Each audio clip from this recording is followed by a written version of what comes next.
E aí, galera, tudo bom? Tranquilo? Pessoal, feliz ano para vocês que se iniciam. Nosso encontro hoje vai ser diferente, né? Não vai ser um encontro presencial, mas a nossa energia é sempre a mesma dos nossos encontros do dia a dia, tá certo? Bom, a nossa aula de hoje é do ensino médio, tá? É de filosofia e é para a galera do segundo ano desse mesmo ensino médio. É uma aula que eu estou fazendo hoje para atender aos meus alunos da escola pública, em especial da escola São José, aqui da minha cidade, Fortaleza, no estado do Ceará. Se essa aula servir para você também, que está passando por aqui pelo meu canal e não conhecia, espero que ela também te colabore. Mas ela é especificamente voltada para a minha turma do ensino médio do segundo ano, aqui da rede estadual de ensino do estado do Ceará. Beleza? Ela será baseada em dois livros.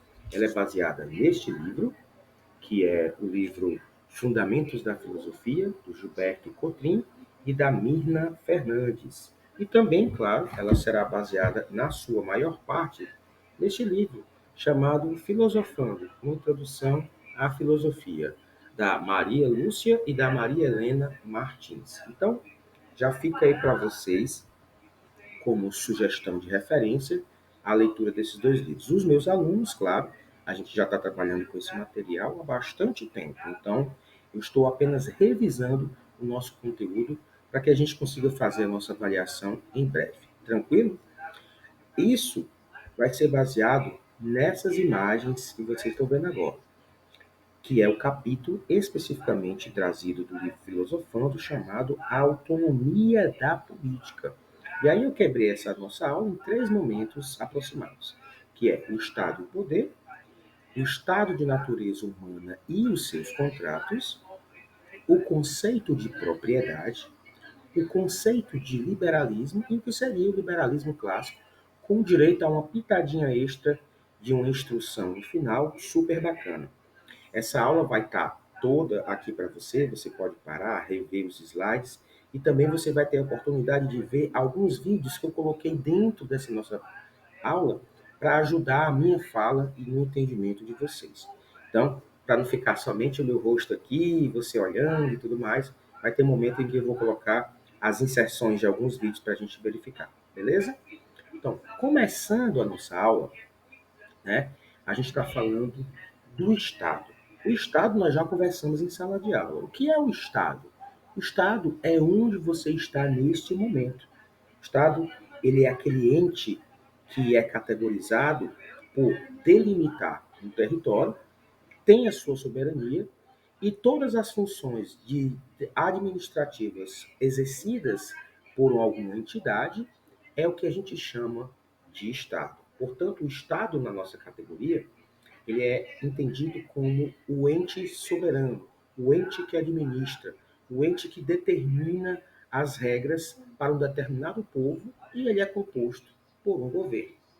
Não apenas um governante, mas todos os governantes passam pelo Estado. Não vamos confundir já de cara governantes com o Estado. O governante passa, o Estado fica. O Estado é uma entidade atemporal, ou seja, ele não tem um período exato de atuação.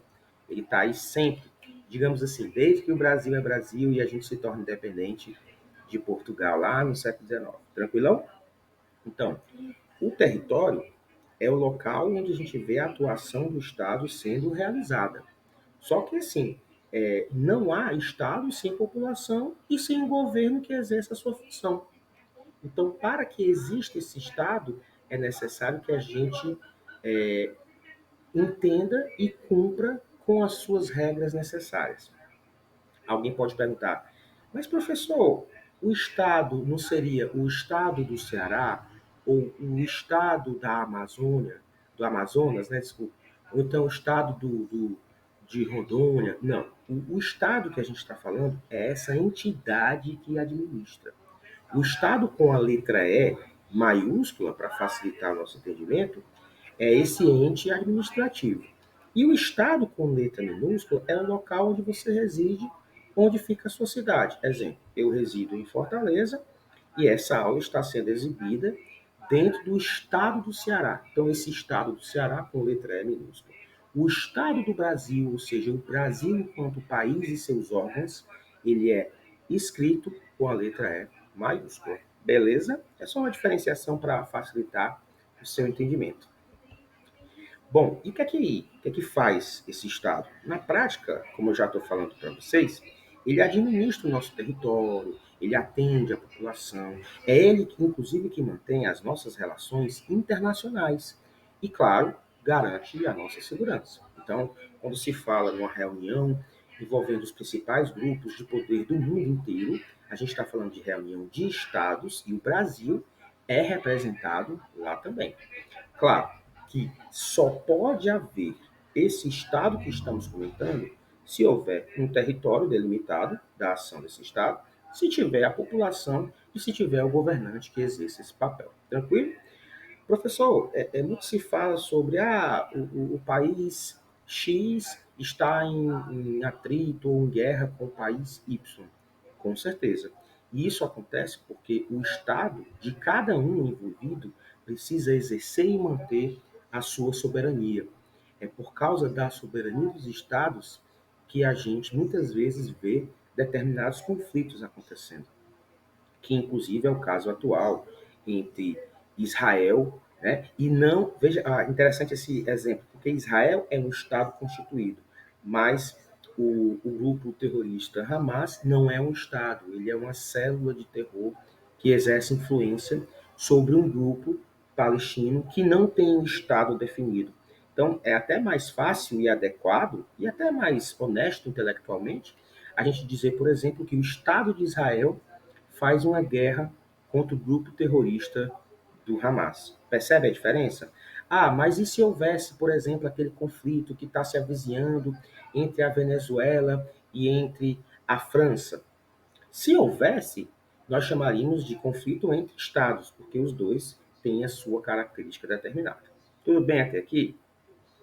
Para dar mais ênfase ao que eu estou falando, a gente também pode mencionar que o Estado também dentro dele, ele tem esse povo que nós já falamos, e o povo tem as suas características, tem a sua identidade, né? Tem um governo que vai exercer o seu papel durante as passagens dos anos.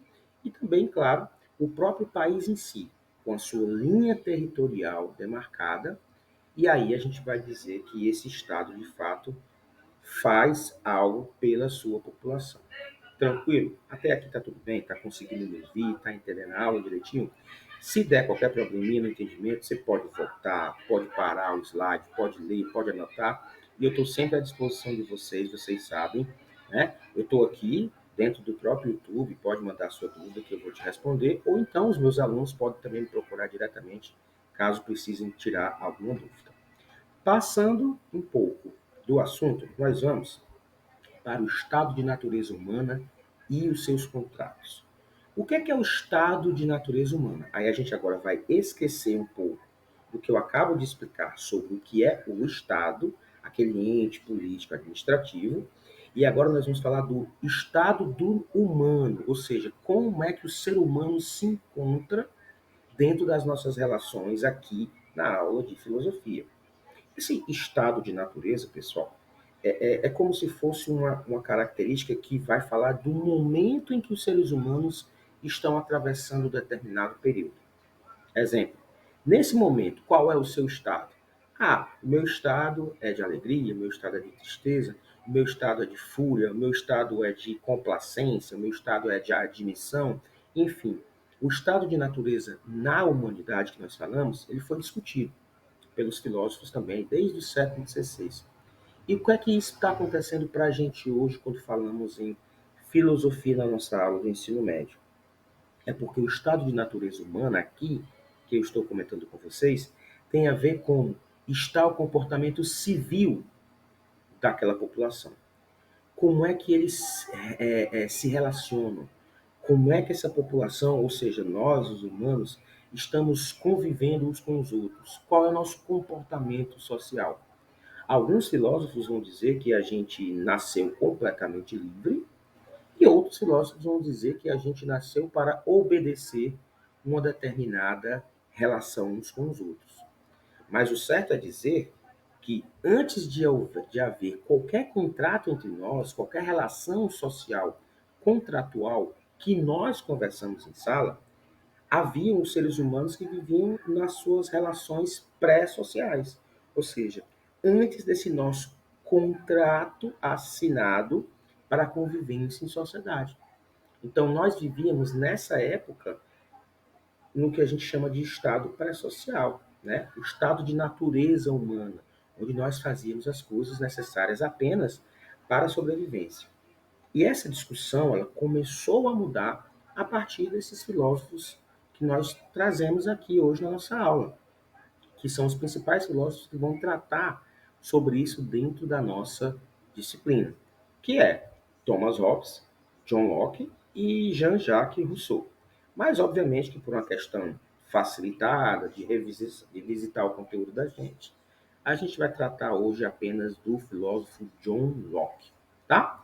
Aí aqui eu trouxe uma imagenzinha que vocês podem ver na tela, que é uma espécie de brincadeira, né, de como é que era o homem no início, né, e as suas relações sociais foram evoluindo até chegar no que hoje seria um homem-máquina. Tá? É apenas para ilustrar a fala aqui do professor, tranquilo? Mas só um pouquinho de água.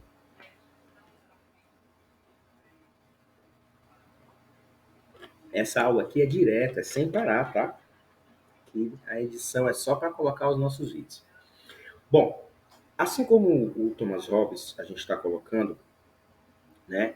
Ele tem um pensamento diferente de Rousseau, também tem um pensamento diferente de John Locke, porque o próprio John Locke, ele dizia que para que a gente pudesse viver em sociedade, a gente tinha que entender o ser humano como alguém, um ser, que precisa ter a sua liberdade assegurada, né? E que não havia um estado de natureza que fosse absolutamente presa às regras de outros seres humanos.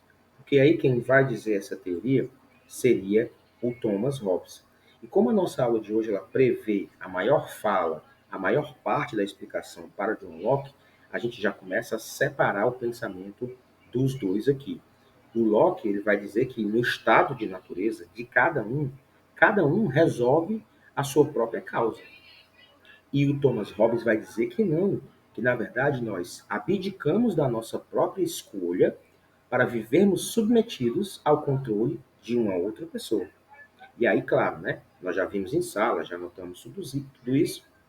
É como se fosse a teoria do grande estado, né, do Leviatã, do Thomas Hobbes, onde a gente abdica da nossa própria vontade para entregar nas mãos de alguém que nos controle e nos tome a vida e regularize as nossas situações, os nossos problemas. Diferente do John Locke. Tranquilo? Bom, eu trouxe um videozinho aqui de um professor que ele foi feito em 2017, professor Ibsen, e aí ele vai falar, ele vai cantar, na verdade, um rap pra gente, uma brincadeira do contrato social. Até para ilustrar um pouquinho disso que eu estou comentando para vocês. Então eu vou trazer agora esse vídeo, vou dar um play, vou ficar caladinho, para que vocês possam ouvir também. Segura que lá vem a pedra. Vai! E o assunto de hoje é justnaturalismo, contrato social, direito natural. Se liga então na pedrada.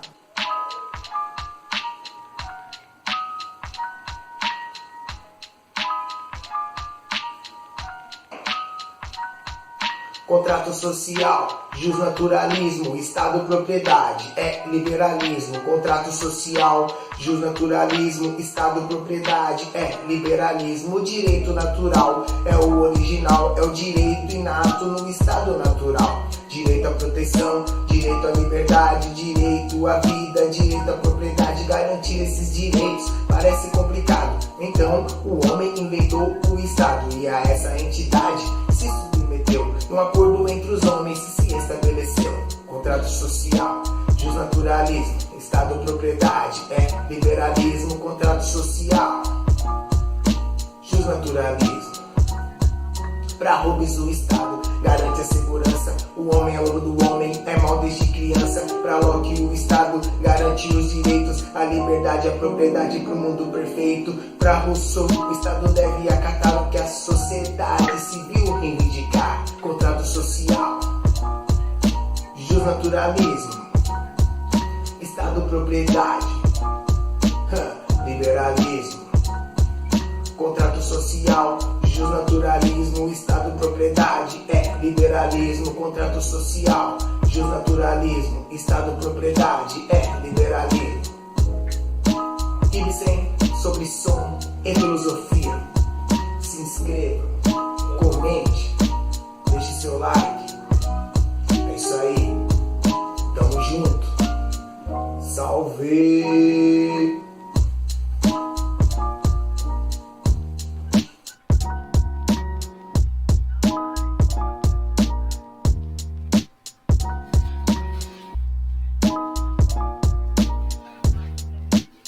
E o assunto de hoje é... galera, vocês ouviram aí o vídeo curtinho, né? Do rap do contrato social do professor Ibsen. Esse vídeo aí também dá na plataforma do YouTube.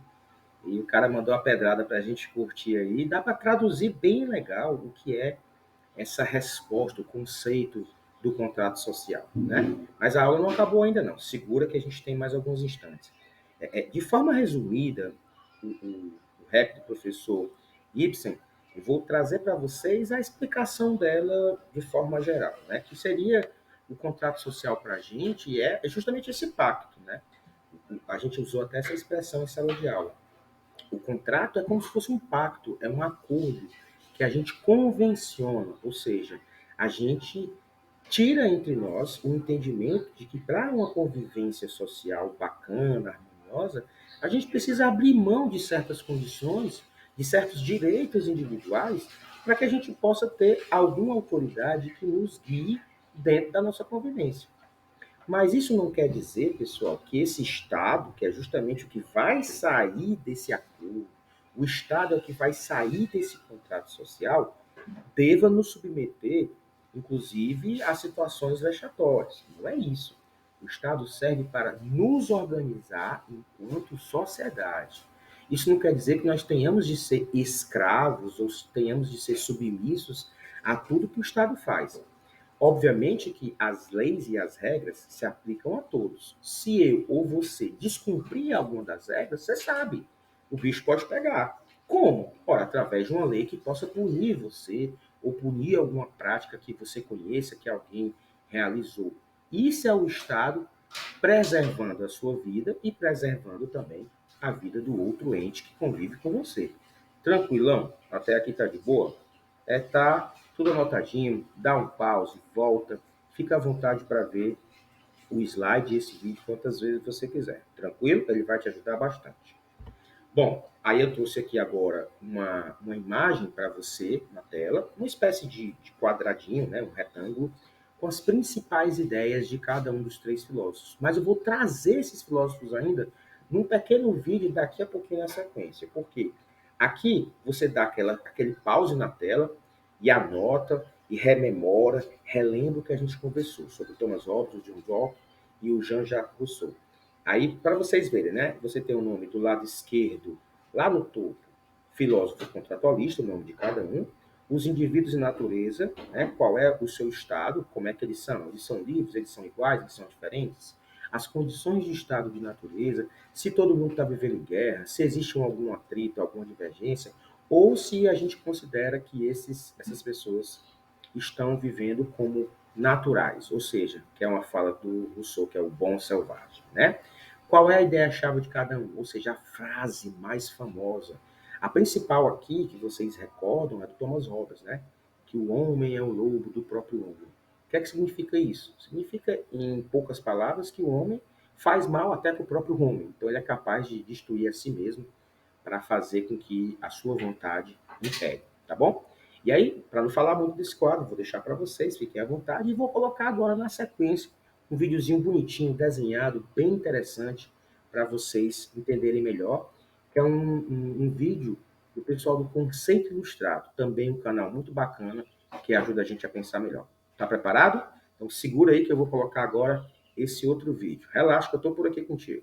O que fez as pessoas sentirem necessidade de um determinado momento viver em um local ou nação onde existisse o Estado. E para entender essa necessidade do Estado, esses filósofos começaram refletindo sobre o estado de natureza, que era o momento em que os indivíduos viviam sem a presença do Estado, ou seja, o momento anterior ao surgimento de qualquer tipo de organização social.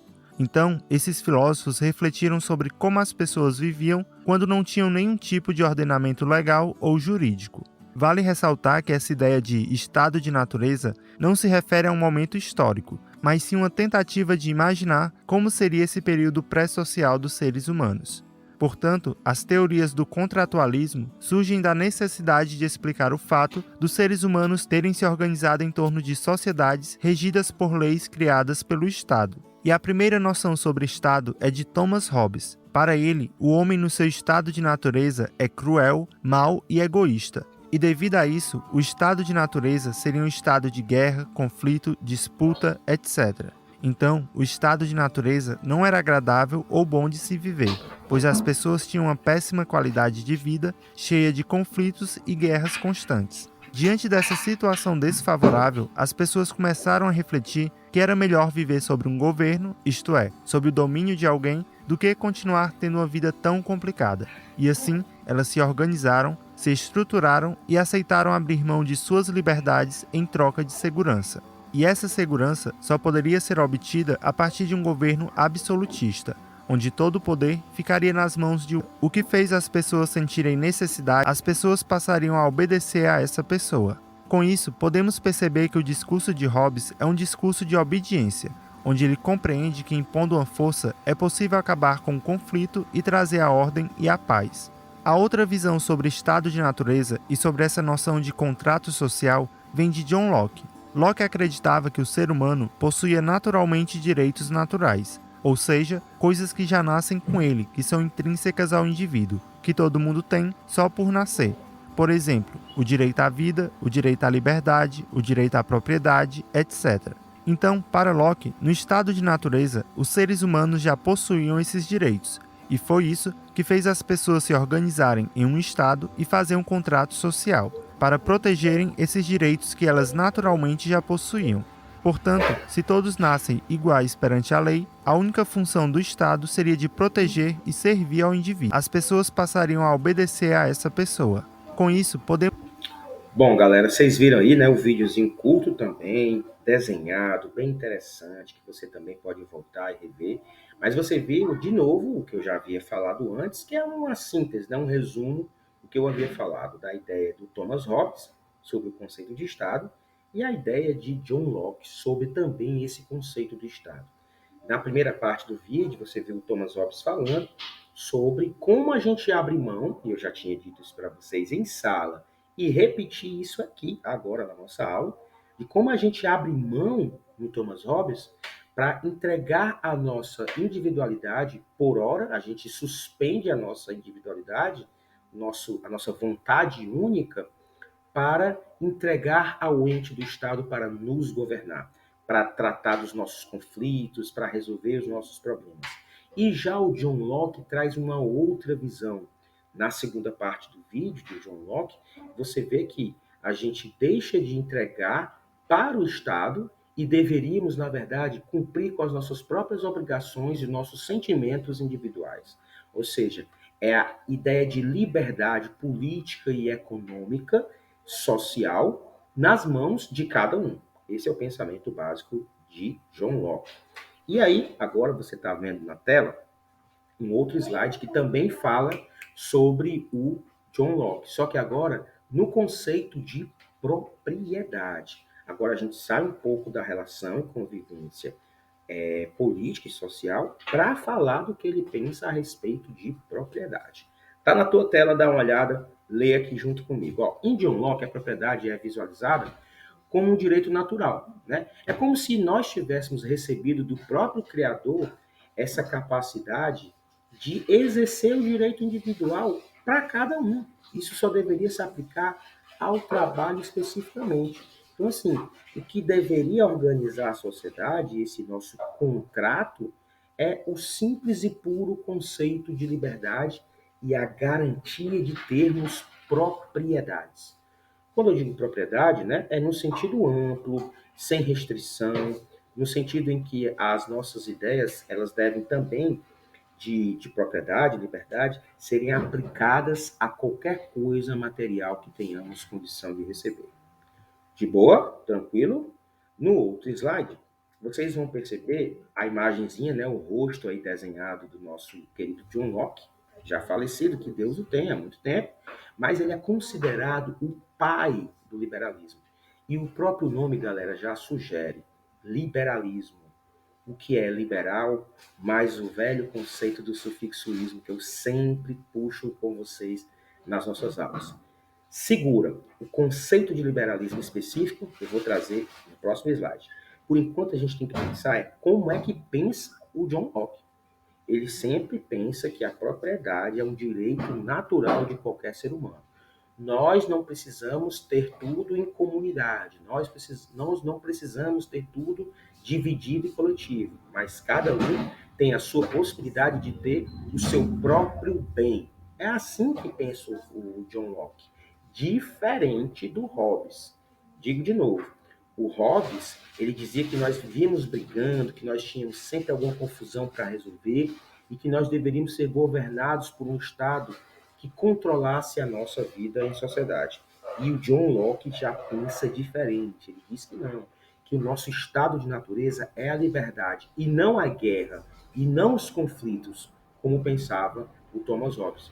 Para o Locke, a liberdade ela já vem desde o nascimento, o direito à vida, o direito à liberdade de maneira geral e principalmente o direito às propriedades dos bens que a gente conseguisse adquirir. De acordo com Locke, isso é a vontade do próprio Criador. Beleza? Tranquilão? Vamos agora, já estamos aqui quase chegando nos 30 minutinhos de aula, vamos agora para o conceito de liberalismo. Professor, conceito? Que palavra é essa? O conceito é o significado, relaxa, tranquilo, você já sabe disso junto comigo. Vamos para frente. O que é o conceito de liberalismo? Primeiro, eu vou fazer aquele exercício que a gente sempre faz em praticamente todas as aulas. Toda vida que você tiver uma palavrinha que tenha a terminação, ou seja, o sufixo em ismo, sempre pense em algo de uma ideia por trás daquilo que vem na primeira parte da palavra. Exemplo. Todo mundo sabe, eu faço sempre essa exemplificação em sala de aula do cristianismo. O que seria o cristianismo? O cristianismo seria seguir os passos ou as mesmas ideias, os mesmos pensamentos do próprio Cristo. Se isso é o cristianismo, o ismo é seguir essas coisas, você segue a Cristo, o que seria o liberal mais o ismo? Ismo é o desejo, o anseio, a necessidade, a vontade de seguir. E o que é o liberal? É a liberdade. Então, dentro do conceito de liberalismo, que é um conceito que vem da Europa do século XVIII, que visava ampliar as liberdades individuais e sempre reduzir o poder autoritário do Estado. Liberalismo significa isso. Ou seja, você diminuir ao máximo a possibilidade de que o ser humano deve ser controlado porque ele tem a capacidade e ele é dotado do trabalho, ele é dotado do intelecto para garantir a sua própria sobrevivência sem precisar do Estado. Né? É como se o Estado, dentro do conceito de liberalismo, não tivesse o direito de interferir na vida das pessoas, e muito menos nas suas liberdades individuais. A não ser que você esteja querendo ser protegido nos aspectos mínimos que o Estado precisa ter, que é na segurança, é na educação e na saúde, né? Que é hoje um conceito que a gente carrega também. Deu para sacar o que é o liberalismo? Fica ligado que agora eu vou trazer um outro slide para você ver as diferenças, os elementos constituintes desse liberalismo. Quais os três tipos de liberalismo? Segura aí na tela, dá uma olhada. Você está vendo aí, ó, o elemento do liberalismo em três aspectos. O liberalismo na sua compreensão ética, na sua compreensão política e na sua compreensão econômica. Dentro da ideia do liberalismo ético, a gente supõe que o Estado ele não deve interferir na nossa vida pessoal, nas nossas escolhas, né? Na verdade, o Estado apenas está para garantir que nós exerçamos a nossa liberdade. É isso que o liberalismo dentro do seu fundamento ético, quer dizer para a gente. Ou seja, esse primeiro cadeado que você está vendo ali do lado esquerdo. No cadeadinho do meio, que é o cadeadinho que está trazendo o elemento político, você está vendo que a mais importante coisa chama-se a liberdade individual. Os elementos mais importantes é o valor ao progresso, ou seja, o valor à capacidade de evolução, o pluripartidarismo. Professor, o que é pluripartidarismo? Pluripartidarismo é a pluralidade de partidos, ou seja, de pensamentos políticos diferentes. Então, o liberalismo traz essa possibilidade, ou seja, espanta qualquer necessidade de ter só um lado ou outro lado. Um aspecto também relevante do liberalismo político é o valor que a sociedade civil tem, ou seja, a gente não deve apenas se submeter ao Estado, a valorização dos contratos que são celebrados, que é uma coisa também muito presente na sociedade brasileira, muito presente nas sociedades onde o trabalho ele é exercido, ou seja, é como se o que for acordado entre nós, exemplo, se o seu patrão faz um acordo com você e sua categoria de trabalhadores, isso teria mais valor do que qualquer lei criada pelo Estado para garantir essas relações de trabalho. Então, dentro do aspecto político, no liberalismo, a valorização do contrato entre ambas as partes é superior até às leis que o Estado deveria propor. Tranquilidade? Dá para entender isso? E no último cadeado, vocês estão vendo aí, que é o aspecto do liberalismo econômico. Esse é o mais simples, é o mais fácil de ver, né? Que é a defesa da propriedade privada acima de qualquer outra necessidade. O Estado não intervindo nessa economia e, claro, a principal e muito valorizada hoje, que é a ideia do indivíduo colocar por conta própria a sua livre iniciativa. Sabe aquela ideia de que a minha vizinha começou a vender bolos de pote, docinhos, brigadeiros e está se tornando uma empreendedora individual? Pois é, a livre iniciativa ela é muito bem vista dentro do aspecto do liberalismo. É como se, dentro do liberalismo, o mais importante fosse o que você tem a fazer e a contribuir para a sociedade, muito mais do que o que você vai receber do Estado. Percebe? Então, dentro do liberalismo, se você se identifica com essa vertente, você vai achar que toda iniciativa individual ela é muito melhor do que cada um de nós esperar por receber algo do ente do Estado. Percebe? Para resumir melhor, seria o seguinte: dentro do liberalismo, é mais valioso a iniciativa de quem quer colocar uma pequena venda, um pequeno comércio, do que quem está esperando, por exemplo, o recebimento de valores do governo, como, por exemplo, os Bolsa Família e outros tipos de assistência social do próprio governo. Dá para entender isso? Dá para sacar? Por exemplo, quem pega o seu veículo e sai por aí dirigindo nas ruas, isso é livre iniciativa. Aí a galera do liberalismo prefere esse tipo de pensamento. Tudo bem, é a crença no mercado como sendo o solucionador de todos os problemas e o lucro acima de tudo. Isso são as regras básicas do liberalismo econômico. De boa, galera? Ó, só que, na geral, né, na ideia geral, o liberalismo, vocês estão vendo, ele começou lá no século XVIII. Né? Na verdade, especificamente no século XVII. Né? Ele vai atravessando o século XVIII, vem até o século XIX, mas a gente tem uma grande crise no início do século XX que faz mudar um pouco dessa ideia. Eu não tenho tempo aqui para explicar todos esses detalhes, mas de forma resumida, eu coloquei na tela para você o seguinte: o próprio liberalismo ele foi reformulado a partir do século XX, depois da grande crise do capitalismo dos anos de 1929. Esse liberalismo que a gente está falando já surgiu no século XVII até o XVIII, nós falamos disso, e ele queria acabar com o absolutismo. Mas ele perdeu força a partir do momento que o capitalismo industrial e uma grande burguesia começa a surgir. E de lá para cá, galera, vem o neoliberalismo. Mas daqui a pouquinho a gente fala sobre esse neoliberalismo para fechar a aulinha de hoje, tá bom? Segura que eu já já vou trazer um videozinho muito especial sobre isso. Vamos só ver logo aqui rapidão a outra imagem sobre a diferença do liberalismo clássico. O que é o liberalismo clássico? Para fechar, e partindo para o fechamento da aula de hoje. O liberalismo clássico, ele é dividido no que nós acabamos de falar, no político e econômico. Esse é o liberalismo clássico. Ah, professor, e o liberalismo ético que o senhor falou? Ele também existe, mas basicamente no liberalismo clássico a gente só precisa de duas categorias.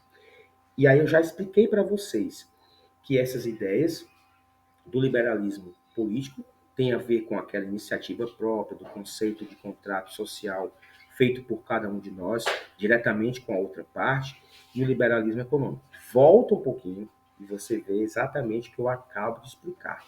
Só que, para fechar, eu tinha que entrar no que é o neoliberalismo. Por que, professor? Vai colocar mais um assunto aí para aumentar o conteúdo? Não. Na verdade, é para mostrar para vocês que nós já passamos da fase do liberalismo e nós já estamos vivendo hoje o que chamamos de neoliberalismo. Ou seja, é um conceito que já é mais recente, do século XX, que foi quando o liberalismo precisou se adaptar à nova realidade dos tempos, ao mundo globalizado, a um capitalismo mais feroz, às iniciativas individuais, né, cada vez mais celebradas e a diminuição dos direitos dos trabalhadores. Tá duvidando de mim? Tá achando que eu estou viajando? Pois eu vou trazer para vocês uma fala agora para encerrar nossa aulinha de hoje de uma filósofa fantástica que vocês vão ver muito por aí ainda em aulas, em palestras e até, claro, nas nossas aulas também no decorrer do tempo. Cara, eu vou trazer uma contribuição de vocês da filósofa Marilena Chauí, uma pequena entrevista pequenina que foi dada ao Brasil de Fato. Segura que essa entrevista vai rolar agora.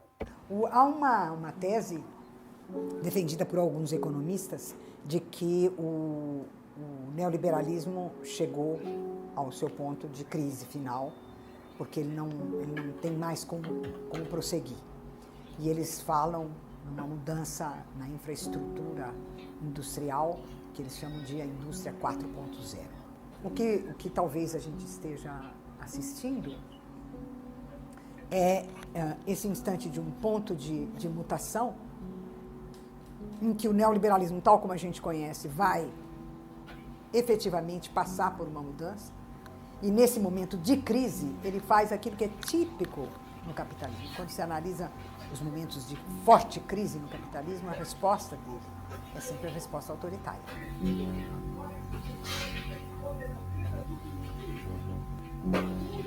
Há uma tese, você tem as diferentes respostas autoritárias, totalitárias, ditatoriais, e você tem, são os instantes dos quais a extrema-direita, em toda parte, toma o poder, toma os governos. Isso faz parte da história das crises do capitalismo. Então, nesse momento que você está à beira, efetivamente, de uma crise na periferia do sistema, porque no centro do sistema eles vão muito bem, obrigado, porque eles estão fazendo indústria 4.0. Né? Mas na periferia do sistema você tem a crise. E a resposta capitalista à crise é sempre o endurecimento de direita e de extrema-direita. Há duas possibilidades abertas. Uma é essa direita efetivamente se fortalece e toma conta do pedaço, né? Ou a quantidade de crises sociais, aí não econômicas, de crises sociais são tão grandes, né, que o sistema estoura. Mas para isso eu teria que pensar, por exemplo, como é a nova classe trabalhadora. Nós não sabemos o que é o precariado. É uma nova classe trabalhadora, convencida de que ela é empresária de si mesma, né? E a gente não sabe o que ela é, nem como ela funciona. Então, dizer o sistema explode à esquerda, sim, se nós soubermos o que é a nova classe trabalhadora. Ele explode à direita?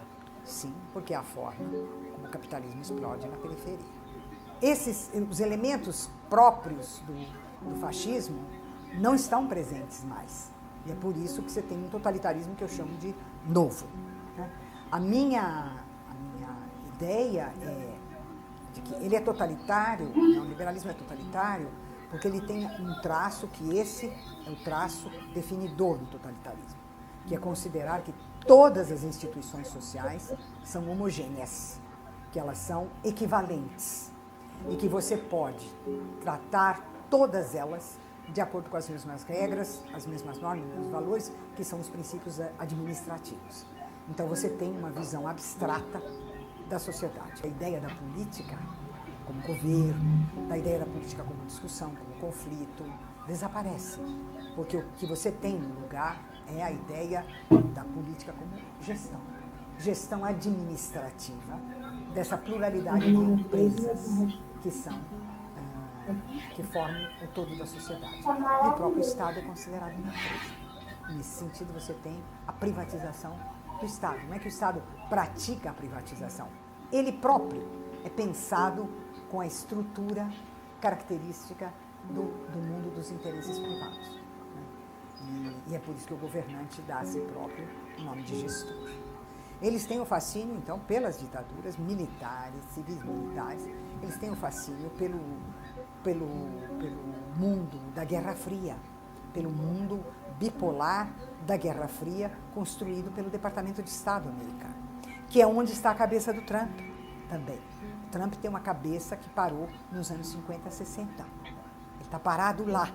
E os nossos aqui estão parados lá também. Então, eles são... E é por isso que o desastre que eles estão realizando é maior do que seria se eles fossem contemporâneos do nosso próprio tempo. Se eles pertencessem efetivamente ao século XXI e fossem capazes de compreender a nova situação da economia, a nova situação da política. Eles não são.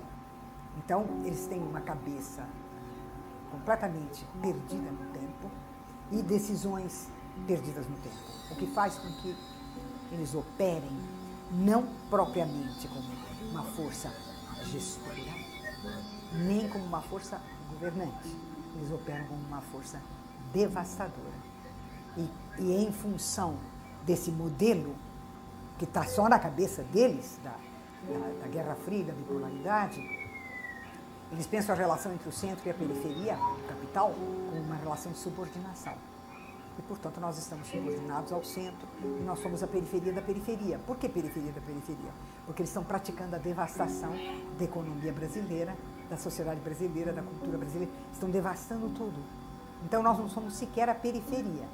Nós somos periferia da periferia. Um país agroexportador no século XX. Você tem as diferentes respostas. É isso aí, galera. Um país agroexportador no século XXI. Isso traduz muito bem o que é o Brasil. Bom, e para fechar, você deve se perguntar, poxa, mas eu não entendi muito bem. O professor trouxe o conceito de Estado, explicou o estado de natureza humana, depois trouxe o conceito de liberalismo, trouxe uma crítica ao neoliberalismo e a própria filósofa já disse que existe uma nova forma. Pois é, a nossa aula de filosofia, ela não se prende à linha histórica corrente comum, galera. A aula de filosofia, ela serve para nos abrir os olhos e fazer imaginarmos o que a gente vive, inclusive, no presente. Então, essa entrevista é do ano de 2019, mas ela está aí, presente na realidade do Brasil.